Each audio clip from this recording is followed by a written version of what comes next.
Penguin Random House Audio presents The Brain That Changes Itself.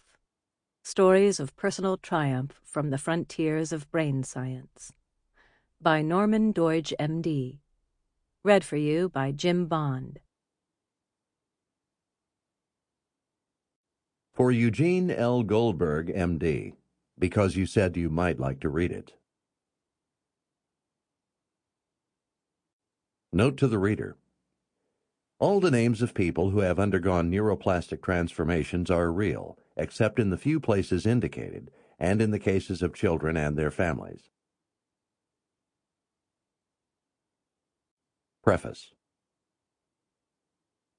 This book is about the revolutionary discovery that the human brain can change itself, as told through the stories of the scientists, doctors, and patients who have together brought about these astonishing transformations.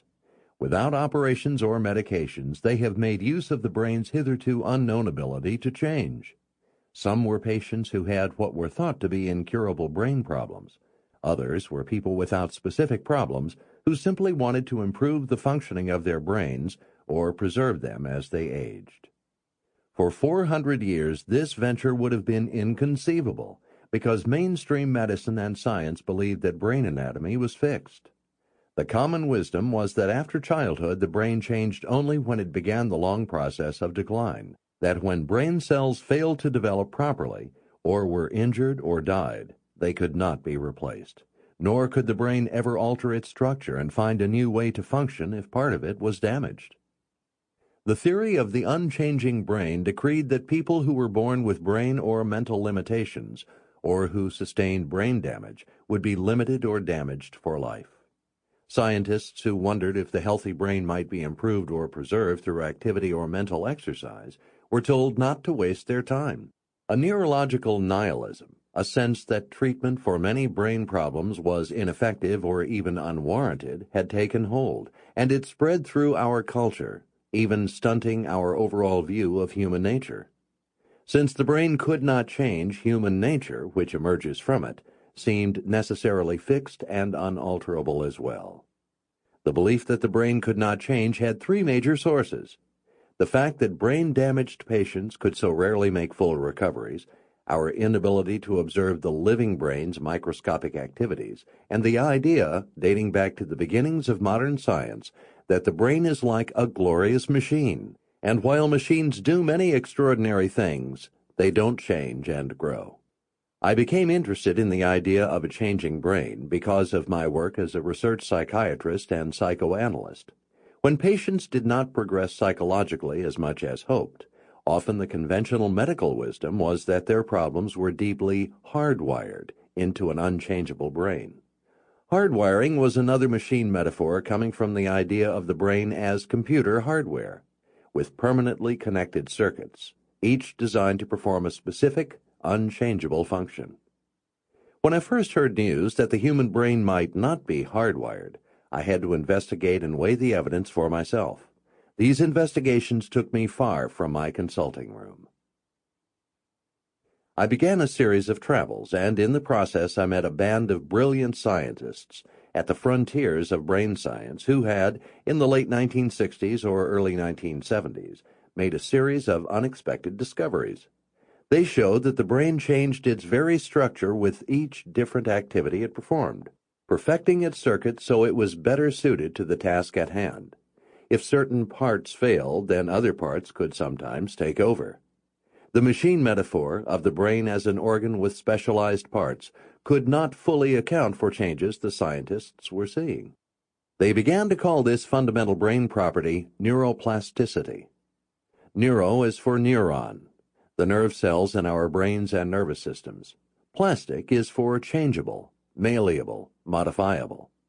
At first, many of the scientists didn't dare use the word neuroplasticity in their publications, and their peers belittled them for promoting a fanciful notion. Yet they persisted, slowly overturning the doctrine of the unchanging brain. They showed that children are not always stuck with the mental abilities they are born with, that the damaged brain can often reorganize itself, so that when one part fails, another can often substitute, that if brain cells die, they can at times be replaced. that many circuits and even basic reflexes that we think are hardwired are not. One of these scientists even showed that thinking, learning, and acting can turn our genes on or off, thus shaping our brain anatomy and our behavior. Surely one of the most extraordinary discoveries of the 20th century. In the course of my travels, I met a scientist who enabled people who had been blind since birth to begin to see, another who enabled the deaf to hear. I spoke with people who had had strokes decades before and had been declared incurable, who were helped to recover with neuroplastic treatments. I met people whose learning disorders were cured and whose IQs were raised. I saw evidence that it is possible for 80-year-olds to sharpen their memories to function the way they did when they were 55.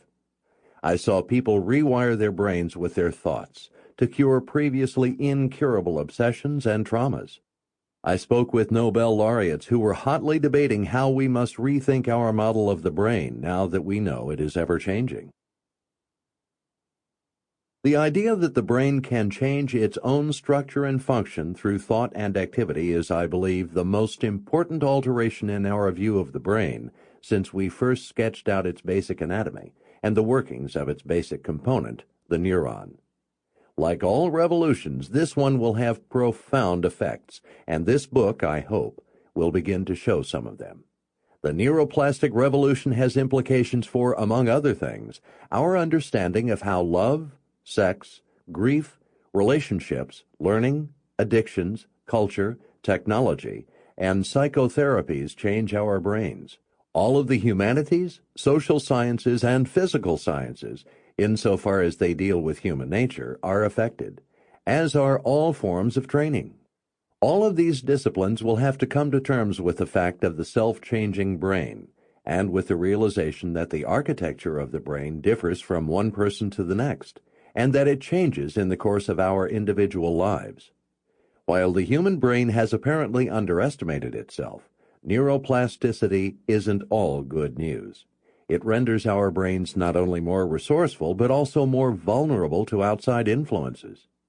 Neuroplasticity has the power to produce more flexible, but also more rigid behaviors, a phenomenon I call the plastic paradox.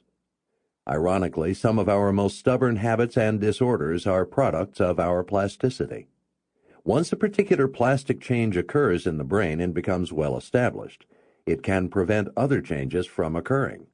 It is by understanding both the positive and negative effects of plasticity that we can truly understand the extent of human possibilities. Because a new word is useful for those who do a new thing, I call the practitioners of this new science of changing brains neuroplasticians.